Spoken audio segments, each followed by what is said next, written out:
Bismillahirrahmanirrahim. Alhamdulillahilladzi arsala rasulahu bil huda wa dinil haqqi liyudhhirahu 'alad dini kullih wa kafaa billahi shahida. Wassalatu wassalamu ala Muhammadin asrafil anbiya'i nabiyil mustafa wa ala alihi wa sahbihi wat tabi'in wa tabi'it tabi'in wa man tabi'ahum bi ihsanin wa ala man ittaba'al huda. Amma ba'du, fa ya ayyuhal muslimun uhayyukum bi tahiyatil islami. Assalamu alaikum warahmatullahi wabarakatuh. Subhanakallahumma la ilma lana illa ma 'allamtana fa'allimna ma yanfa'una wanfa'na ma 'allamtana. Rabbana zidna 'ilman warzuqna fahman ya 'alimal ghaibi wasyahadah ya rahman ya rahim ya mujibas sa'ilin. Wa rabbi ishrah li sadri wa yassir li amri wahlul 'uqdatam min lisani yafqahu qawli. وقال الله تعالى في كتابه العزيز أعوذ بالله من الشيطان الرجيم قل اللهم مالك الملك تؤتي الملك من تشاء وتنزع الملك ممن تشاء وتعز من تشاء وتذل من تشاء بيدك الخير إنك على كل شيء قدير تولج الليل في النهار وتولج النهار في الليل وتخرج الحي من الميت وتخرج الميت من الحي وترزق من تشاء بغير حساب صدق الله العظيم. وقال رسول الله صلى الله عليه وآله وسلم في حديثه الشريف يا عبد الرحمن بن سمورة لا تسأل الإمارة الحديث فصدق رسوله الكريم. Bapak Ibu yang dimuliakan Allah, kalau ditanya apa isu paling aktual atau trending topik pekan ini, apa? Koalisi. Iya juga sih.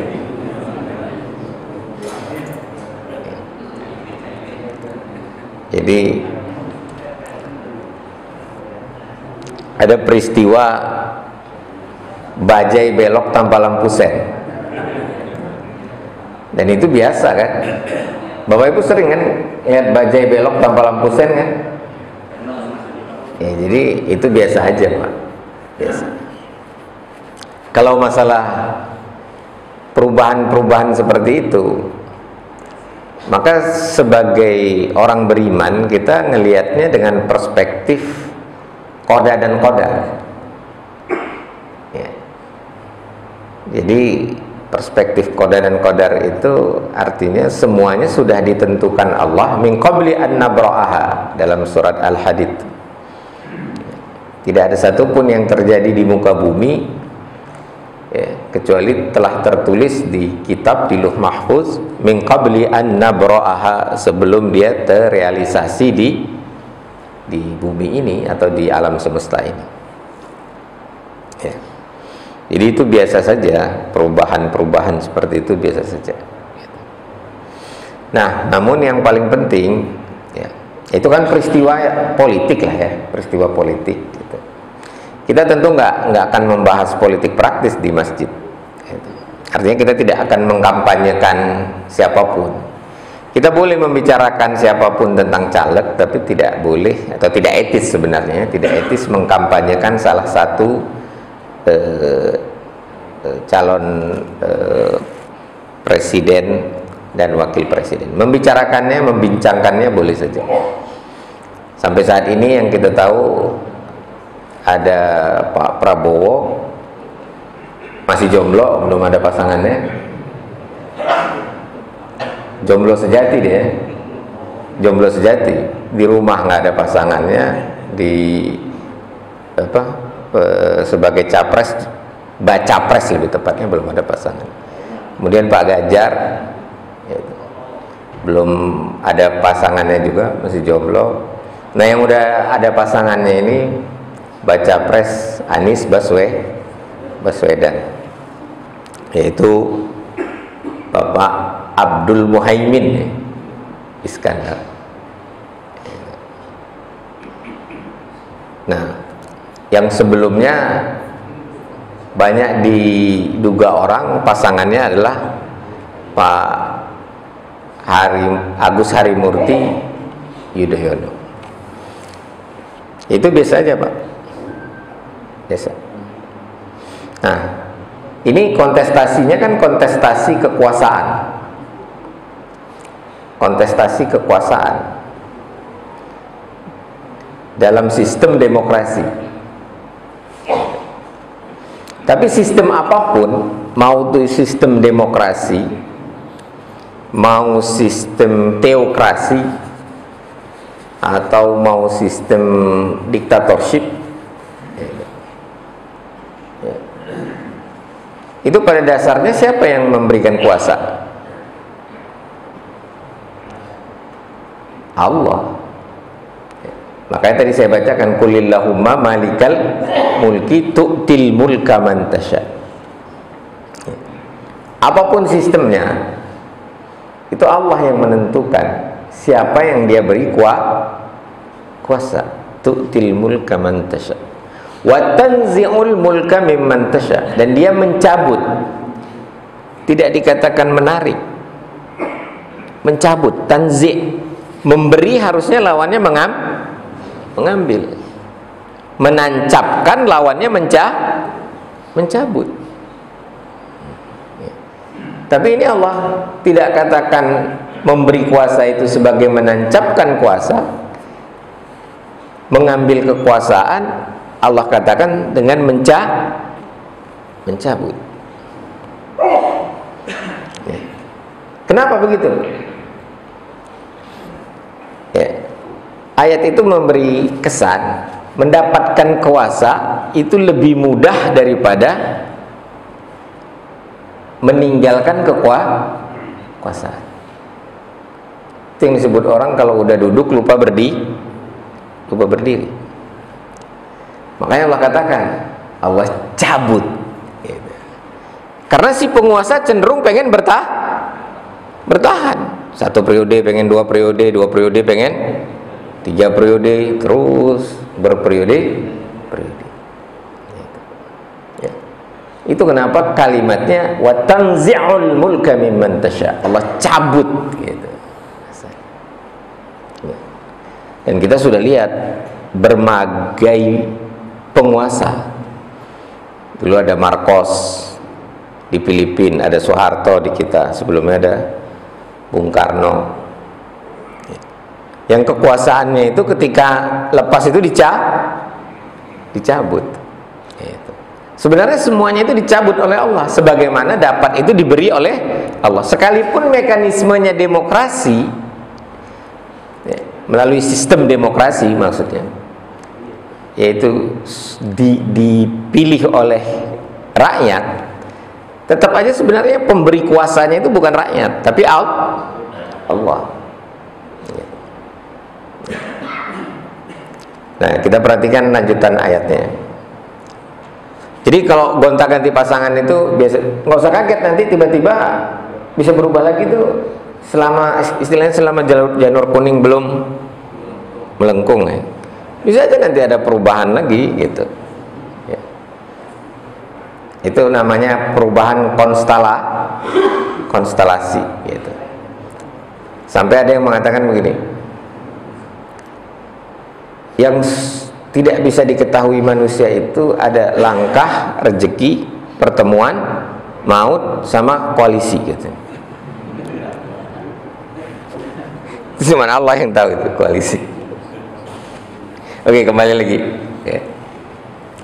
Setelah Allah katakan wa tanzi'ul mulka mimman tasha, Allah mengatakan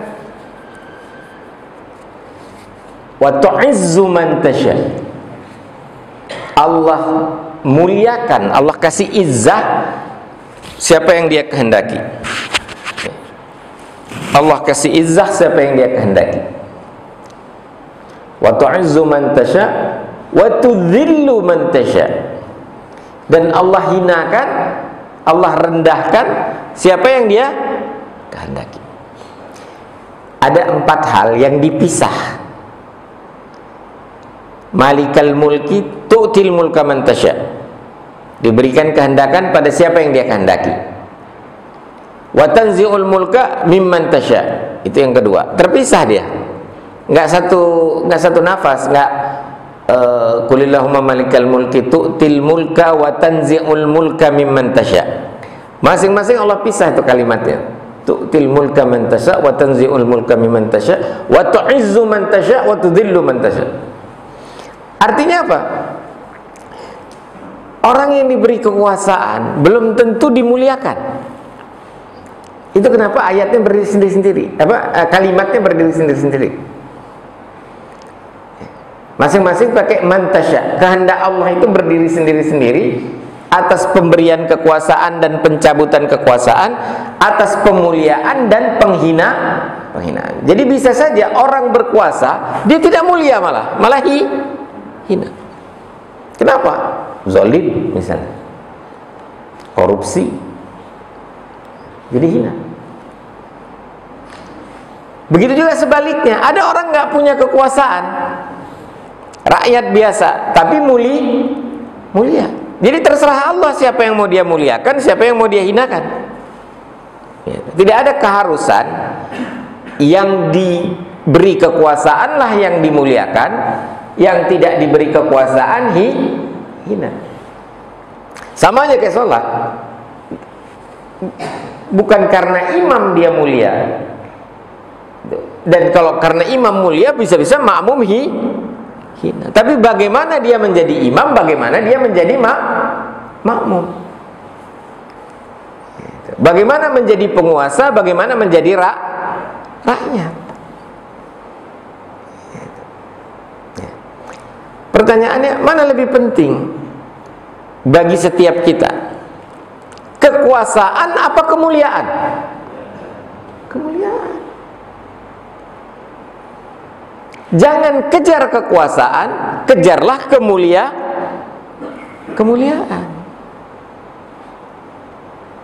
Dari mana datangnya kemuliaan? Sama dengan kekuasaan, asalnya dari Allah. Carilah kemuliaan dari Allah.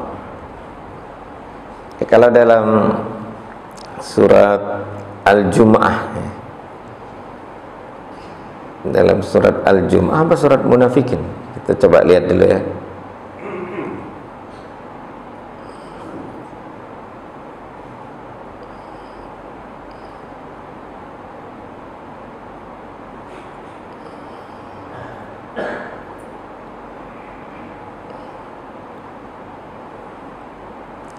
Yang bunyinya itu wa anna lillahil izzatu jami'an.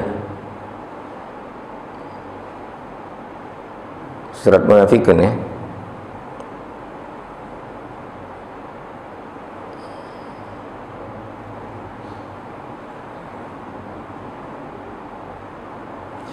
A'udzubillahi minasyaitonir rajim. Humul ladzina yaquluna la tunfiqu 'ala man 'inda Rasulillahi hatta yanfaddu walillahi khazaitus samawati wal ardi walakinnal munafiqina la yafqahun. Itu ayat 7, ayat 8-nya ya. Yaquluna la irja'na ilal Madinah, dan mereka orang-orang munafik, orang munafik yang tadinya melarang atau mencegah atau menghalang-halangi agar Rasulullah mendapatkan infak atau pendanaan untuk dakwahnya, untuk kegiatan dakwah termasuk perang itu, mengatakan kalau kita balik nanti ke Madinah la yukhrijannal a'azzu minhal adzal, ya, kita harus ya, atau kita perlu memastikan bahwasanya orang-orang yang hina. Nah, siapa yang dia maksud orang hina di sini? Orang beriman. Ini bagi orang munafik, orang yang hina itu orang beriman ya. Minhal adzal. Nah, orang-orang yang mulia itu hendaknya mengusir orang-orang yang hina. Orang-orang mulia itu siapa? Pembesar-pembesar munafik. Lalu apa kata Allah? Walillahil izzati walirasulihi walil mu'minin.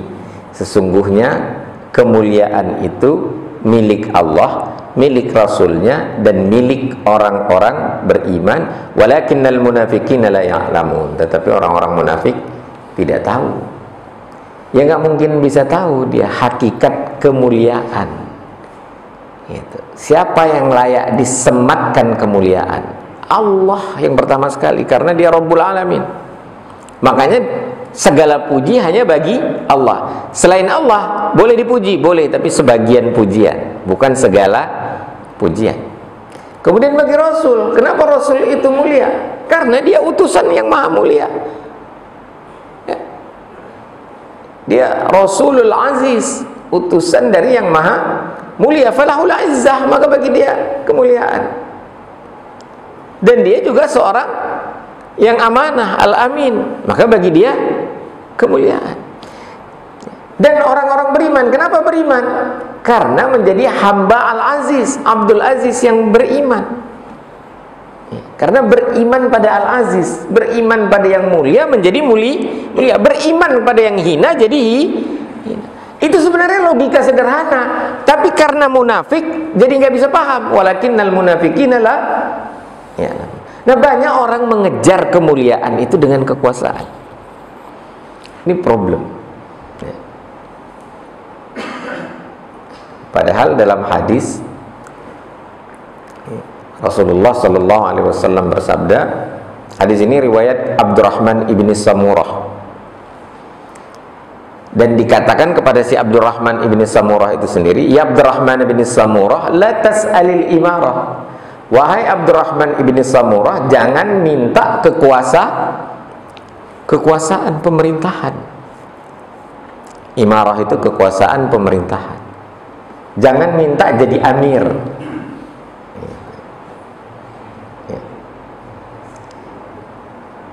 Kalau engkau, kata Rasulullah, diberi kekuasaan, ya, ammas alatin, karena meminta, wukilta, engkau akan dibebani. Ya. Tetapi kalau min ghairi mas'alatin, bukan karena meminta, wa'inta, engkau akan tertolong nantinya.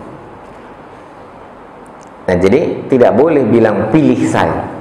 Saya pernah menjadi ketua tim ses kepala desa, Pak Firman. Saya bilang saya mau, ketika diminta saya mau jadi tim ses. Syaratnya salah satu, bukan satu-satunya. Pak Firman tidak boleh mengatakan pilih saya. Biarkan saya yang mengatakan pilih Pak Firman. Dalam rangka mengamalkan hadis itu, la tas'alil imarah. Jadi jangan katakan pilih saya. Nah, sempat ada diskusi dengan teman-teman lainnya yang jadi tim ses itu, mengatakan begini, tapi kan Ustaz, Nabi Yusuf minta kekuasaan, katanya.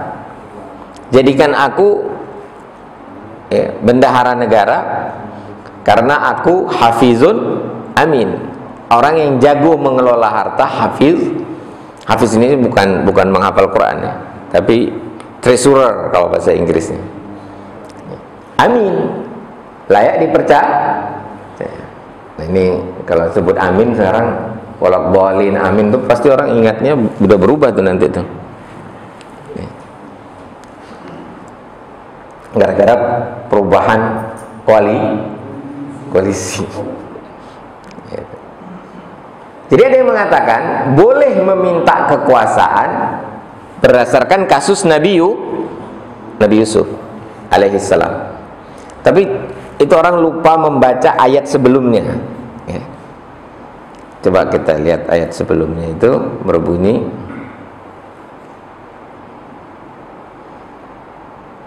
apakah Nabi Yusuf benar meminta kekuasaan?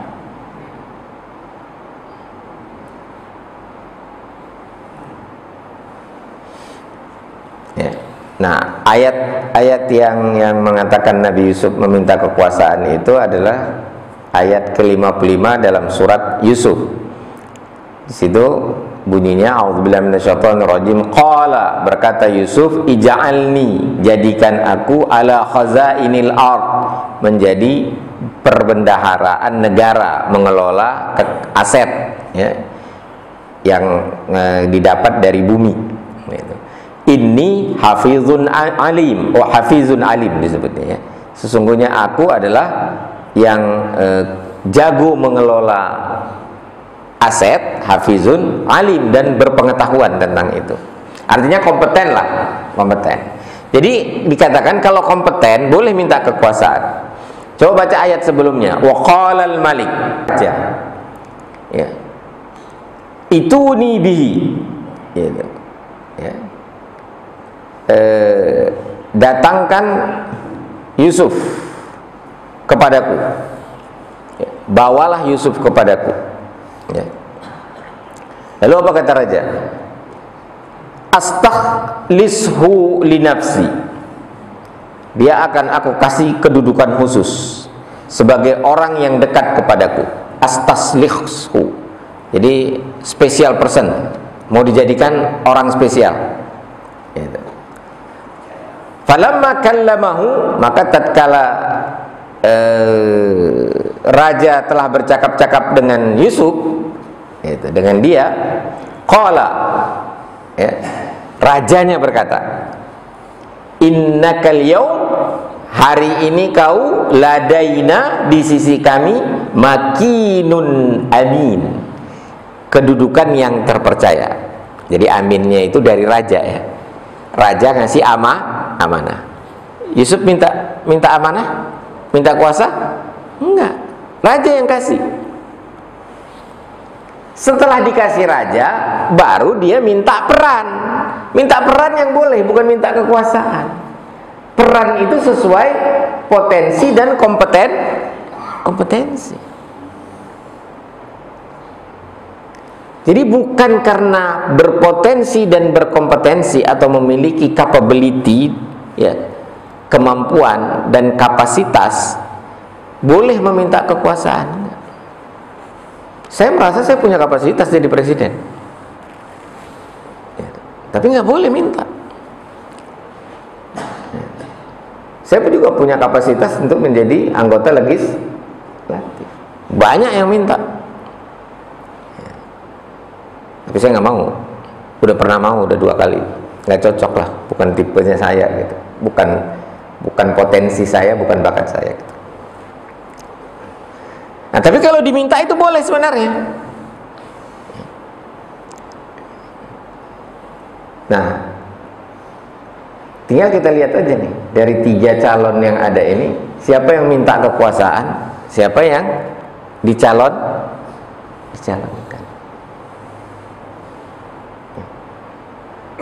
Itu bisa dilihat dari manuvernya.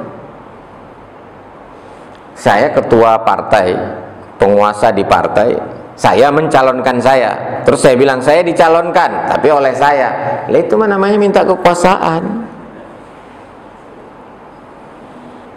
Tapi kalau ketua partai mencalonkan bukan dirinya, nah itu artinya diberi kesempatan, dikasih amanah.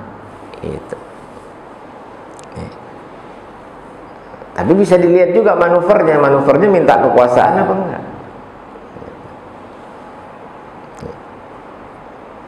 Kalau minta kekuasaan berarti melanggar hadis.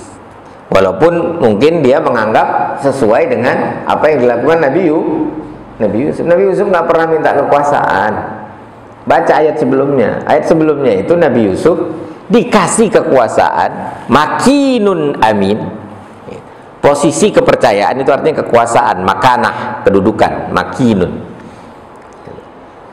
Baru Nabi Yusuf bilang, ija'ali khazainal ardh, jadikan aku perbendaharaan negeri. Jadi dia cuma minta peran sesuai potensinya.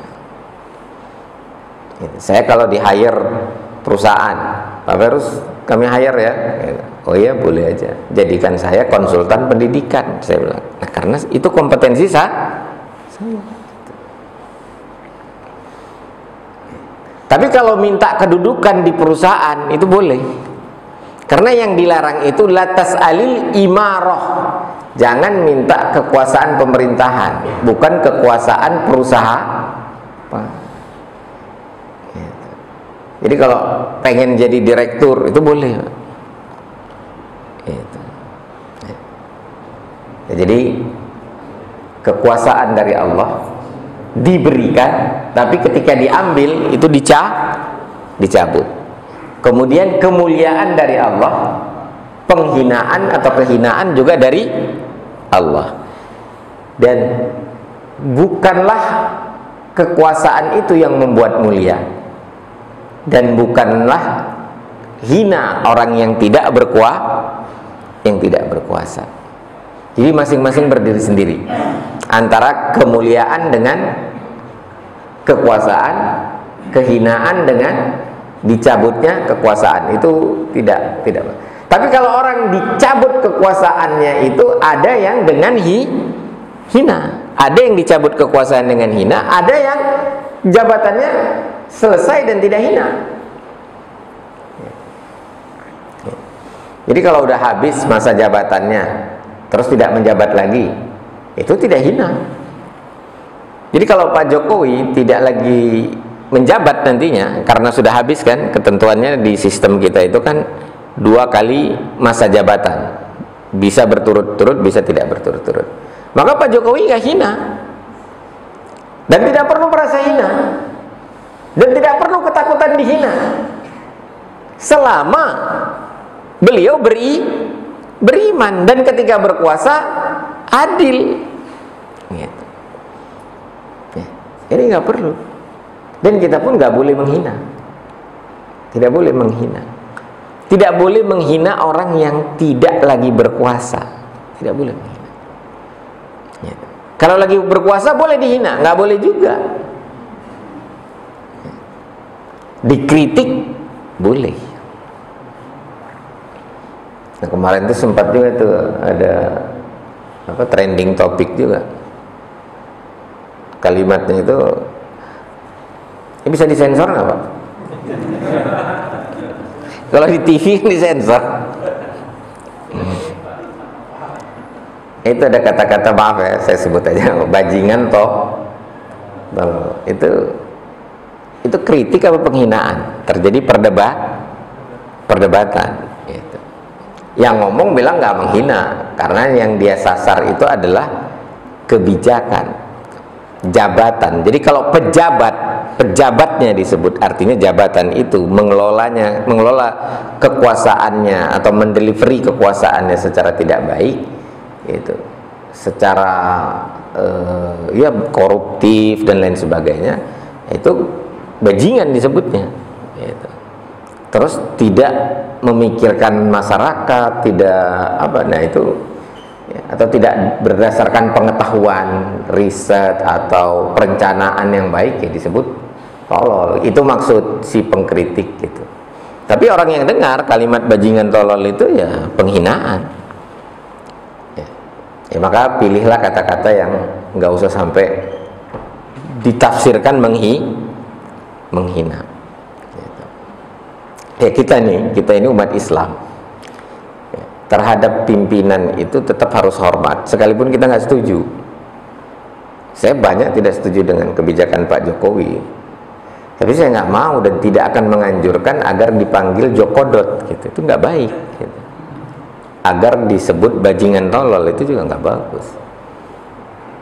Protes saja kebijakannya, kita protes. Gitu. Nah, jadi sekali lagi, tidak serta-merta hina orang yang tidak lagi berkuasa atau sedang tidak berkuasa. Tidak serta-merta mulia orang yang berkuasa. Nah, kemudian kita perhatikan kelanjutan ayat itu. Tulijul laila fin nahari, biyadikal khair, wa tanzi'ul mulka mimman tasya' wa tu'izzu man tasya' wa tuzillu man tasya' biyadikal khair, dengan tanganmu yang baik. Ya, kita nggak usah bahas tangan Allah itu seperti apa segala macam, itu tafwid sajalah, serahkan kepada Allah. Yang penting itu baik. Kemudian sebagian ulama mentakwil tangan itu kekuasaan, karena memang konteks ayatnya adalah kekuasaan. Jadi ketika Allah menghinakan seseorang, bukan berarti Allah itu buruk. Bukan Allah sedang melakukan keburukan. Allah tidak pernah melakukan keburukan. Ketika dia memberikan kehidupan, kemudian dia mencabut kehidupan itu, ketika roh kita dicabut, itu bukan artinya Allah melakukan keburukan. Ketika Allah menciptakan orang miskin, bukan berarti Allah melakukan keburukan. Ketika Allah menciptakan maling, koruptor, penjahat, itu bukan berarti Allah melakukan keburukan. Semua yang dilakukan Allah baik. Allah menciptakan tangan kanan, Allah menciptakan tangan kiri. Bagi kita kan tangan kiri ini punya makna yang negatif. Tapi Allah ciptakan, itu bukan berarti Allah yang melakukan keburukan. Allah menciptakan orang kafir nggak? Iya, Allah menciptakan orang kafir. Tapi apakah Allah melakukan keburukan? Tidak. Sering kami sampaikan, nggak ada maknanya kanan kalau nggak ada kiri. Nggak ada maknanya iman kalau nggak ada kafir. Nggak ada yang disebut penguasa kalau tidak ada rakyat. Makanya kita kan sering baca Yasin itu, sering Yasinan. Ini disebut Allah menciptakan segala sesuatu berpasang-pasangan, baru ada maknanya gitu. Nah, tinggal kita ambil posisi yang baik, yang positif. Jadilah ashabul yamin, jangan jadi ashabus simal, karena ashabus simal di neraka. Jadilah orang beriman, jangan jadi orang kafir. Kejarlah kemuliaan, jangan kejar kekuasaan. Tapi kekuasaan itu penting apa enggak? Nah, ini kembali kajian yang dulu. Masih ingat? Istri penting apa enggak, Pak? Pak Heru, penting enggak istri? Masih ingat enggak?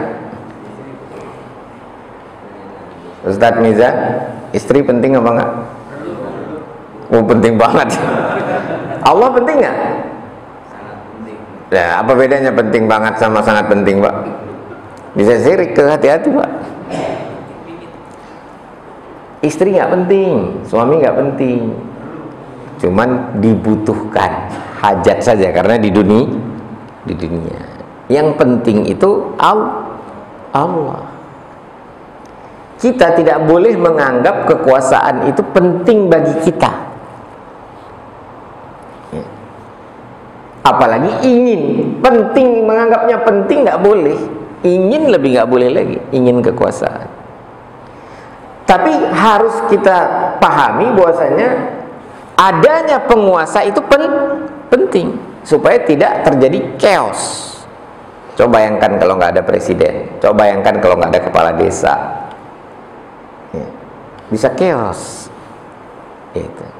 Jadi adanya pemimpin penting, tapi mau jadi pemimpin itu nggak penting. Pengen pun nggak boleh. Ya, walaupun bisa aja muncul keinginan, nggak boleh. Nah, jadi karena penting, bukan karena kita inginkan, tapi kita anggap penting bukan untuk kita, tapi untuk masyarakat, maka kita boleh, ya, sekali lagi kita boleh menerima amanah kalau misalnya Pak Mizan dicalonkan sebagai calon presiden. Kalau sebagai calon mempelai, ya kan udah pernah, Pak. Nggak usah diaminin, Pak, karena amin itu konotasinya. Iya. Nah, biyadikal khair. Tadi sampai situ ya, biyadikal khair. Kemudian ayat berikutnya, tulijul laila fin nahari wa tulijul nahara fil lail. Ya. Allah masukkan malam kepada siang dan siang kepada malam. Ini maksudnya adalah panjang malam dan siang di daerah ke arah kutub utara maupun kutub selatan. Di kutub utara itu kadang malam lebih panjang daripada siang, kadang siang lebih panjang daripada malam. Sama-sama 24 jam, peredaran mataharinya sama-sama 24 jam. Cuman kalau di kutub itu bisa siangnya itu hampir 20 jam lebih gitu. Saya pernah puasa di Jerman 21 jam. Antara 22 dan 21 jam. 18 jam yang panjangnya, yang seringnya 18 jam. karena musim panas. Kalau musim dingin enak banget puasa di sana, 4 jam aja puasa, 6 jam. Ya, itu maksud tulijul laila fin nahar wa tulijul nahara fil lail. Setelah itu bunyinya apa? Wa tarzuqu man tasya bi ghairi hisab. Terus Allah memberikan rezeki kepada siapa yang Dia kehendaki tanpa hisab. Rezeki itu kalau dihisab, itu kita gak pantas dapat rezeki gitu. Kita gak pantas dapat rezeki sebenarnya, tapi Allah kasih. Kita kerja kita tuh sedikit gitu. Apalagi ustadz ceramah doang bawa pulang amplop gitu.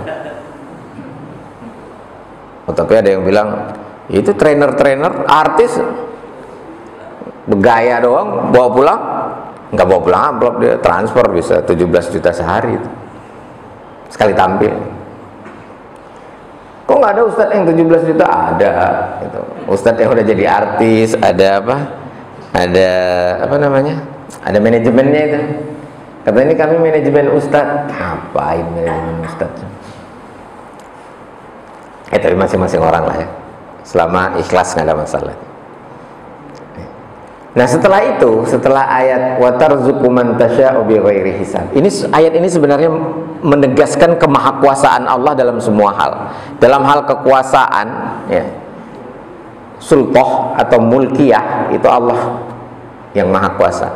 Semuanya Allah maha kuasa. Maka Allah tegaskan peredaran malam dan siang, mau Allah buat lebih panjang malamnya, lebih siang lebih panjang, itu terserah Allah, nggak bisa kita ngatur sebenarnya. Tapi tetap ya, untuk kekuasaan ini Allah arahkan orang beriman agar prosesnya demokratis, prosesnya melalui pemilihan. Tapi pilihlah orang beriman. Maka perhatikan ayat berikutnya ya, ayat ke-27 atau 28. La yattakhidhil mu'minunal kafirina awliya. Jangan sampai orang beriman ya, janganlah orang beriman ya, menjadikan orang kafir aulia sebagai pihak yang diberi loyalitas. Apa itu pihak yang diberikan loyalitas?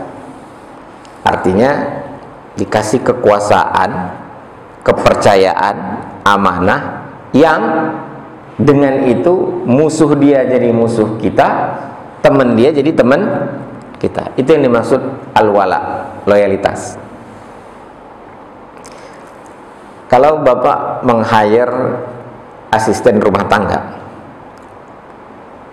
tapi Bapak bilang sama dia, musuh kau jadi musuh aku, teman kau jadi teman aku jadi teman kau, musuh aku jadi musuh kamu. Maka asisten rumah tangganya harus orang beriman. Tapi kalau enggak, boleh non-muslim. Kalau tidak ada hubungan loyalitas, hubungan profesionalitas saja, boleh non-muslim.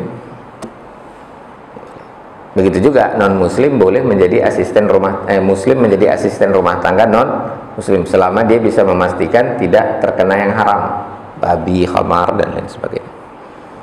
Itu hubungannya apa? Profesionalitas.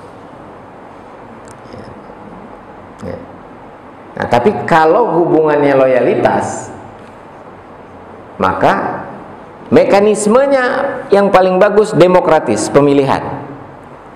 Tapi ayat itu mengatakan la yattakhidil mu'minuna al-kafirina awliya'a min dunil mu'minin. Surat Ali Imran itu ayat 28.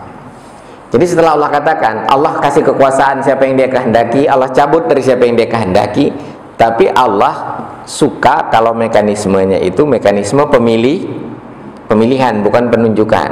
Makanya Allah arahkan di ayat 28 itu ya, pilihlah orang beriman. Nah, alhamdulillah tiga calon ini beriman.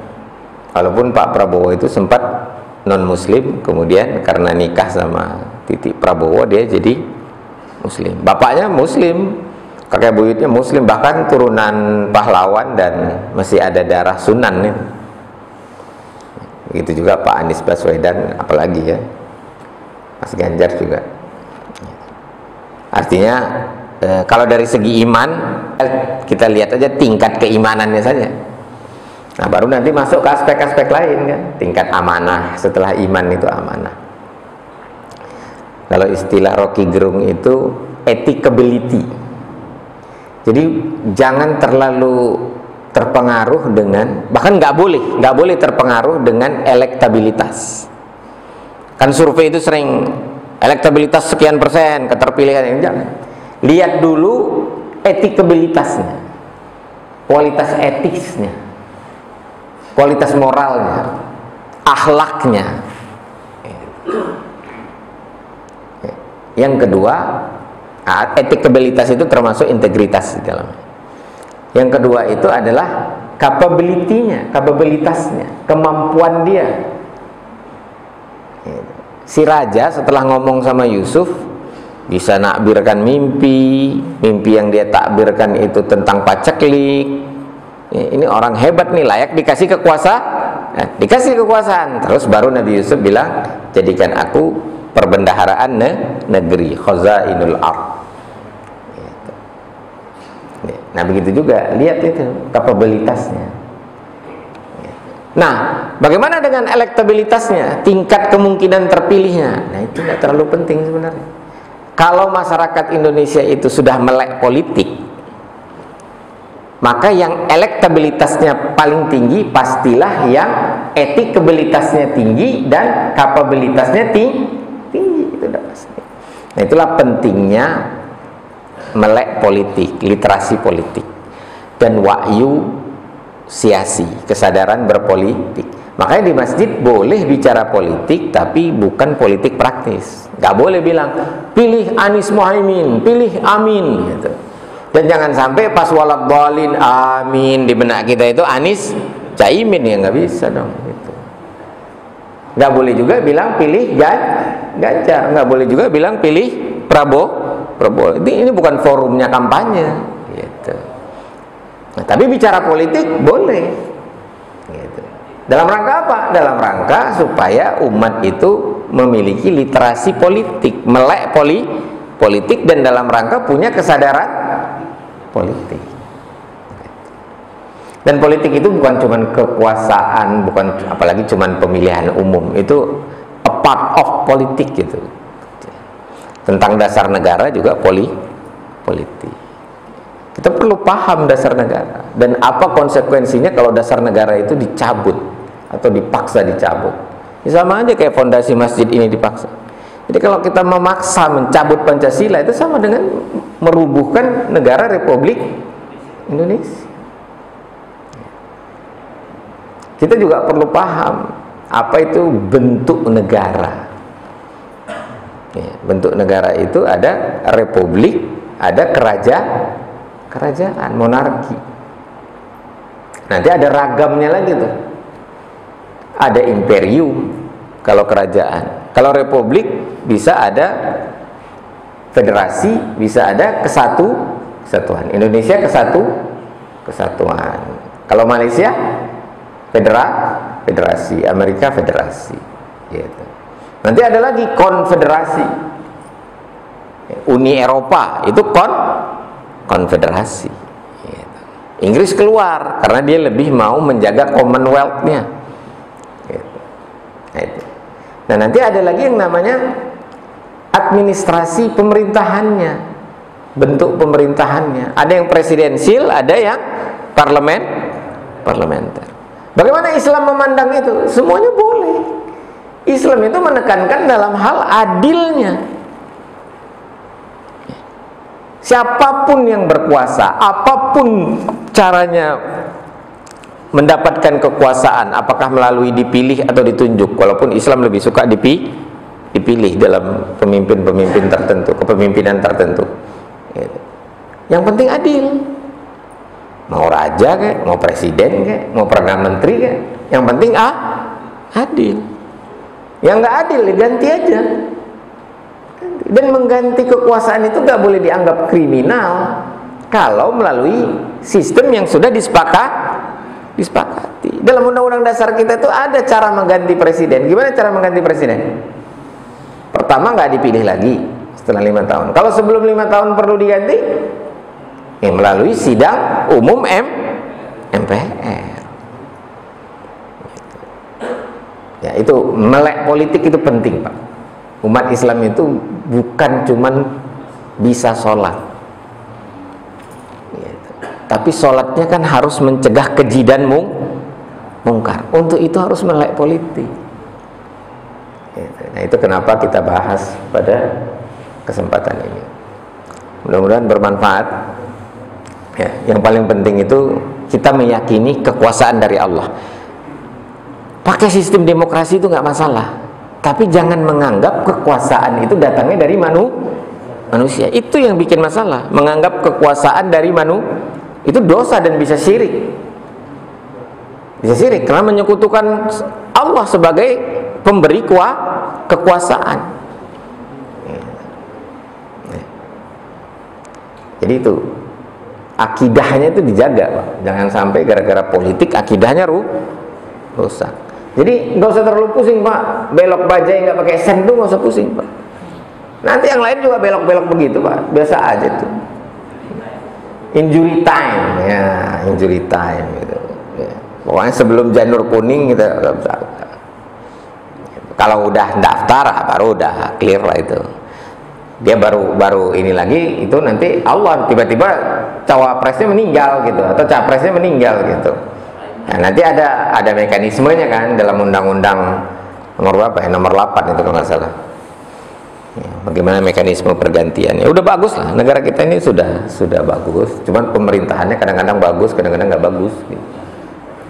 Kadang-kadang adil, kadang-kadang zolim. Ya nggak ada masalah kita ngomong gitu. Dan bagusnya Indonesia itu bebas kalau kita ngomong objektif. Tapi kalau menghina, ya pantaslah dihukum, Pak. Menghina pribadi, Bapak juga gak suka kan dihina. Ya orang pendek aja nggak boleh kita bilang pendek. Saya hidungnya bengkok terus dipanggil, Ustadz hidung bengkok, nggak enak juga. Walaupun saya nggak pusing juga panggil aja nggak apa-apa. Karena ini punya kelebihan, Pak, bisa buka tutup botol. Ya kita tidak perlu terlalu mengambil hati apa yang orang sampaikan ke kita, tapi kitalah yang menjaga adab, ya, termasuk adab terhadap kepala negara, adab terhadap bakal calon presiden dan seterusnya. Dan yang paling penting kita jaga akidah, jangan gara-gara politik rusak akidah kita tuh. Ya, itu yang paling penting. Yang berikutnya jaga ukhuwah, jangan gara-gara politik kita silakan aja yang mau milih Anies, Caimin, milih Prabowo sama siapa gitu, Ganjar sama saya, silakan aja, nggak ada masalah. Jangan sampai gara-gara beda pilihan kita gontok-gontok, itu nggak benar itu. Ketawa-tawa aja, santai aja. Oh, lu pilih dia ya? Nggak nyesel lu nanti, gitu. Ya, santai aja lah. Gitu. Ya. Nah, itu baru umat Islam yang keren. Mudah-mudahan bermanfaat. Kalau masih ada yang mau didiskusikan, falyatafaddal. Iya, silakan, Ustadz Mizan.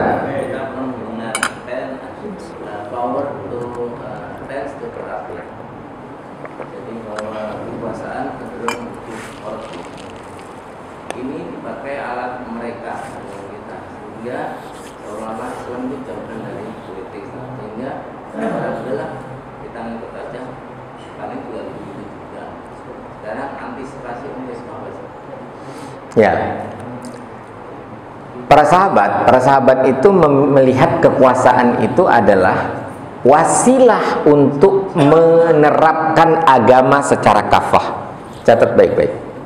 Para sahabat itu melihat kekuasaan sebagai wasilah, sebagai sarana untuk menerapkan ajaran agama secara kafah. Banyak ajaran agama yang kalau nggak ada kekuasaan nggak bisa diterapkan, ya kan? Sehingga ajaran Islam yang pasti rahmatan lil alamin itu tidak dirasakan oleh banyak orang, termasuk nggak dirasakan oleh orang kafir. Itu dalam perspektif Islam tentang kekuasaan. Kemudian ada gium, ya. Dan ini berdasarkan riset, ya, berdasarkan riset. Power tend to corrupt. Kekuasaan itu cenderung koruptif, ya. cenderung korup, kekuasaan cenderung korup. Absolutely power tend to absolutely corrupt. Kekuasaan yang mutlak cenderung mutlak juga korupnya. Ini benar juga. Yang pendapat sikap sahabat terhadap kekuasaan itu benar. Pernyataan, saya lupa siapa tokoh yang mengatakan itu ya, itu juga benar. Makanya itulah kenapa kekuasaan harus dibatasi. Maksimum 2 periode kalau kita. Ada yang 3 periode, ada juga. Biasanya 3 periode itu 1 periodenya pendek. Amerika itu yang paling menganut konsep ini, itu hanya memberi 1 periode itu 4 tahun. Artinya kekuasaan itu harus dibatasi. Bukan kekuasaan itu nggak boleh, bukan kekuasaan tidak baik gitu. Kan dia tidak dikatakan kekuasaan pasti korup, tidak dikatakan begitu. Dia cuma dikatakan tend to cenderung. Jadi kita ini sebelum mendapatkan kekuasaan, kita pasti punya idealisme. Kalau saya duduk jadi kepala desa, saya mau melakukan ini jadi Pak Camat, jadi wali kota, bupati, saya mau bikin ini. Makanya terungkaplah janji-janji politik. Begitu udah duduk, Pak, ternyata kekuasaan itu saya ngatur uang 10.000 triliun. Tangan saya begini, polisi ngikut. Nah, itu yang dimaksud power tend to corrupt. Siapapun penguasanya, mau muslim mau non muslim, pasti power tend to corrupt. Nggak bisa dibilang itu kan untuk non muslim. Enggak, muslim juga kalau duduk tend to corrupt. Makanya dia harus dikontrol dan harus dibatasi. 2 dia. Jadi karena konsep itu, maka kekuasaan harus dikontrol dan harus dibatasi.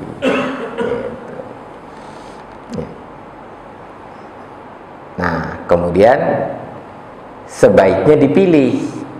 Kenapa? Karena orang kalau dipilih itu, ya, itu lebih mudah nanti dicabutnya gitu. Itu yang disebut kedaulatan berada di tangan rakyat. Lebih enak, ngelolanya itu lebih enak. Kalau dipilih lebih mudah dikontrol. Tapi kalau ditunjuk karena keturunan itu lebih susah kontrolnya. Makanya raja-raja sekarang itu walaupun masih ada, nggak dikasih kekuasaan eksekutif yang besar. Dia cuma dikasih kekuasaan seremonial saja. Sehingga dia nggak perlu dikritik. Raja Charles, ngapain kritik Raja Charles? Dia nggak bisa menentukan berapa anggaran belanja pendapatan dan belanja Inggris, nggak bisa. Dia cuma paspor itu dia yang tanda tangan tuh. Makanya Raja Inggris tidak punya paspor karena dan sebagai raja aja dia sudah bebas pergi kemana-mana. Dia punya surat diplomatik saja gitu. Katanya begitu ya kurang lebih.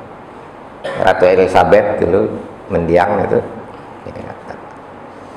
Jadi begitu Pak Mizan ya. Jadi itu benar, power tend to corrupt itu benar, dan tempatkan secara benar juga. Jangan dipahami karena power tend to corrupt maka power itu haram. Enggak begitu. Itu salah pakai dalil, Pak. Itu dalilnya kan jadinya apa namanya? Saddu zara'i. Dalilnya saddu zara'i. Mencegah keburukan. Karena power tend to corrupt maka jangan ambil kekuasaan. Enggak begitu, itu salah pakai dalil gitu, Pak. Karena sahabat melihat kekuasaan itu sebagai wasilah menerapkan ajaran agama. Jadi raihlah kekuasaan dengan cara yang baik, yaitu dengan cara demokratis, tapi jangan ambisi pada kekuasaan dengan mengatakan pilih saya. Biarkan orang yang mencalonkan kita. Gitu. Bukan kita mencalonkan kita. Biarkan orang mencalonkan kita. Dan kalau kita yakin kita punya potensi, kapabilitas dan kapasitas, terima. Tapi kalau enggak, tolak, jangan.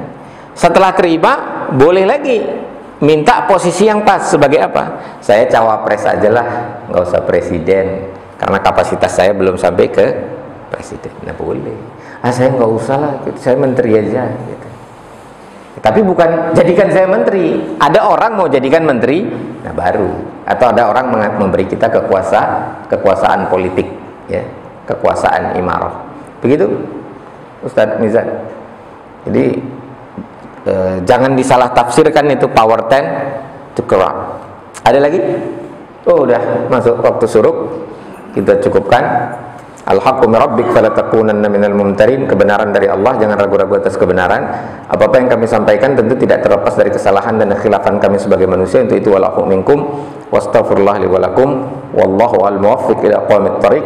Assalamualaikum warahmatullahi wabarakatuh.